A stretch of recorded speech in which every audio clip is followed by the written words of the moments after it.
Assalamualaikum warahmatullahi wabarakatuh. Perkenalkan, nama saya Denisa Inita. Saya dari Fakultas Keguruan dan Ilmu Pendidikan, Prodi Pendidikan Bahasa dan Sastra Indonesia kelas A1, Universitas Islam Nusantara. Di sini saya akan menjelaskan materi mengenai fonologi. Secara etimologi, fonologi berasal dari kata fon dan logi. Fon berarti bunyi dan logi berarti ilmu. Sebagai suatu ilmu fonologi, lazim diartikan sebagai kajian linguistik yang mempelajari, membahas, membicarakan, dan menganalisis bunyi-bunyi bahasa yang diproduksi oleh alat-alat ucap manusia. Fonologi terbagi menjadi dua cabang, yaitu fonetik dan fonemik. Menurut Abdul Khair, cabang fonetik adalah studi fonologi yang mempelajari bunyi bahasa tanpa memperhatikan apakah bunyi bahasa tersebut mempunyai fungsi makna pembeda ataupun tidak. Menurut urutan proses terjadinya bunyi bahasa, fonetik dibagi menjadi tiga jenis. Yang pertama yaitu fonetik artikulatoris, yang kedua fonetik akustik, dan yang ketiga yaitu fonetik auditoris. Fonetik artikulatoris disebut juga sebagai fonetik fisiologis atau fonetik organis. Hal ini terjadi sewaktu bunyi bahasa sedang diproduksi di dalam mulut penutur. Yang kedua yaitu fonetik akustik, yaitu sewaktu bunyi bahasa sedang merambat di udara menuju ke telinga pendengar. Yang ketiga yaitu fonetik auditoris. Hal ini terjadi sewaktu bunyi bahasa sampai ke telinga pendengar. Untuk lebih jelasnya, silahkan lihat gambar di sini. Cabang fonologi yang kedua yaitu fonemik. Fonemik adalah cabang studi fonologi yang mempelajari bunyi bahasa dengan memperhatikan fungsinya sebagai makna pembeda. Contohnya seperti ini. Perbedaan bunyi P dan B pada kata paru dan baru menjadi contoh kajian fonemik, sebab perbedaan bunyi P dan B pada kata paru dan baru ini mempunyai makna yang berbeda.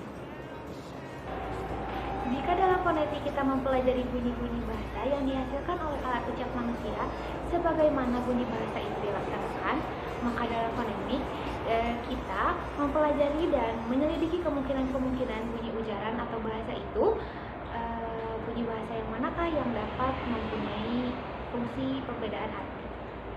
Menurut Abdul Khair, alat ucap manusia terdiri dari 25 alat ucap. Yang pertama yaitu adalah paru-paru atau lung. Paru-paru adalah arus udara yang merupakan syarat mutlak terjadinya bunyi bahasa. Namun, bunyi bahasa itu juga dapat dihasilkan dengan arus udara yang datang dari mulut. Arus udara agresif yaitu arus udara yang datang dari paru-paru, sedangkan arus udara ingresif yaitu arus udara yang datang dari luar mulut. Yang kedua yaitu ada batang tenggorokan atau trakea. Batang tenggorokan ini atau trakea berfungsi untuk mengangkut udara pada saat bernafas. Yang ketiga ada pangkal tenggorokan atau laring. Laring berperan dalam pembentukan suara dan untuk melindungi jalan nafas terhadap masuknya makanan dan cairan.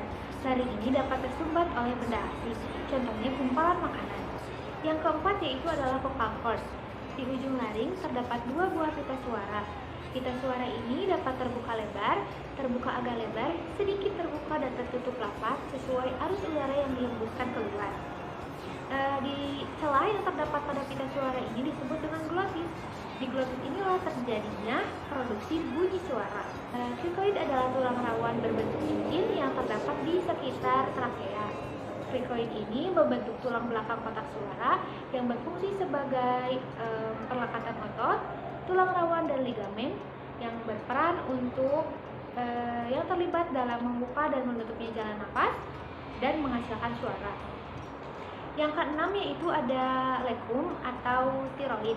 Tiroid ini berfungsi untuk sebagai jalannya udara dari paru-paru. Yang ketujuh ada aritenoid. Aritenoid ini merupakan otot dari pita suara yang berfungsi untuk menggetarkannya. Yang kedelapan yaitu ada dinding rongga kerongkongan atau wall of pharynx. Wall of pharynx atau pharynx ini berfungsi sebagai tabung udara yang bergetar apabila pita suara bergetar. Jadi bunyi bahasa yang dihasilkan oleh pharynx ini disebut dengan bunyi bahasa faringal. Selanjutnya itu ada epiglottis. Epiglottis ini adalah proses pembunyian pada glotis yang dibantu oleh epiglottis yang berfungsi sebagai menutup dan membukanya jalan nafas atau jalan makanan. Yang ke-10 ada akar lidah. Dalam pembentukan bunyi bahasa, lidah dan bagian-bagiannya selalu menjadi artikulator aktif. Yang ke-11 yaitu ada pangkal lidah atau dorsum. Dalam pembentukan bunyi bahasa, dorsum sebagai artikulator aktif dan velar dan velum sebagai artikulator pasifnya. Maka bunyi bahasa yang dihasilkan disebut dengan bunyi dorsovelar. Yang selanjutnya yaitu tengah lidah atau medium. Yang ke-13 yaitu ada daun lidah atau laminum. Dalam pembentukan bunyi bahasa, laminum sebagai artikulator aktif dan palatum sebagai artikulator pasifnya. Maka bunyi bahasa yang dihasilkan disebut dengan bunyi laminopalatal. Kemudian dalam pembentukan bunyi bahasa, laminum ini sebagai artikulator aktif dan alveolum atau gusi sebagai artikulator pasifnya.